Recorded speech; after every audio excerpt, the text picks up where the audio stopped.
আরে টাকাগুলো গেল কোথায়? ফারুক মিয়া, এখানে 1 লক্ষ টাকা রাখছিলাম, তুমি দেখছো তো? না স্যার, আমি এখানে আসার পর তো কোনো টাকা পয়সা দেখি নাই। কি বলছো তুমি? এখানে তো তুমি ছাড়া কেউ আসেনি, এই টাকাগুলো তুমিই নিছো। সি স্যার, এটা কেমন কথা বললেন? এতদিন ধরে আমি এখানে চাকরি করতেছি, আমি এই ধরনের কাজ তো করতে পারি না। ফারুক মিয়া, আমি ভালোভাবে বলছি টাকাগুলো দিয়ে দাও, নইলে কিন্তু তোমার সমস্যা হবে। আমি কিন্তু তোমাকে সার্চ করব, তোমার কাছ থেকে যদি টাকা বের হয় তোমাকে কিন্তু অফিস থেকে বিদায় করার ব্যবস্থা করব। স্যার, টাকাগুলো আমি নেই নাই। আপনার যদি বিশ্বাস না হয়, আপনার মাথার উপরে তো সিসি ক্যামেরা আছে, ওটা চেক করলে তো দেখা দেবো কে টাকাটা নিছে।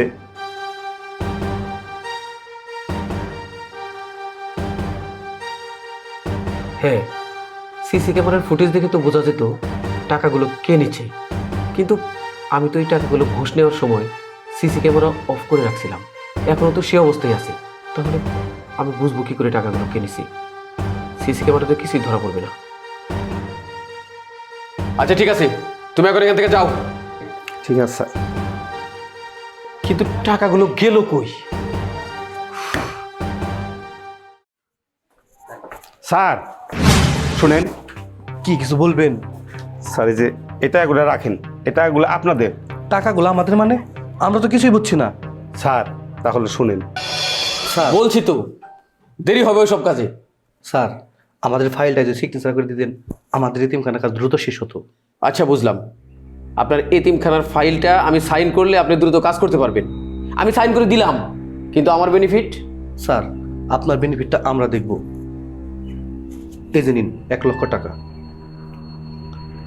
মহৎ কাজ বলে মাত্র 1 লক্ষ টাকা নিলাম, অন্যান্য কাজ হলে 3 লক্ষ টাকা দাবি করতাম।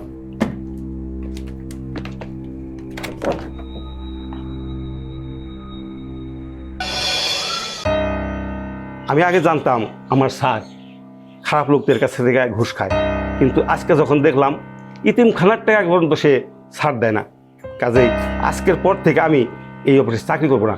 দরকার হলে আমি না খেয়ে থাকবো, তাও এই অফিসে আমি চাকরি করবো না। স্যার টাকাগুলো নিয়ে যান। শুনুন, আপনাকে না খেয়ে থাকতে হবে না। আপনার মতো এমন একজন সৎ লোক আমাদের এতিমখানার খুবই প্রয়োজন। আর আপনি যদি চান, আজ থেকে আমাদের সাথে আপনি আমাদের এতিমখানায় যেতে পারেন। কি বললেন ম্যাডাম?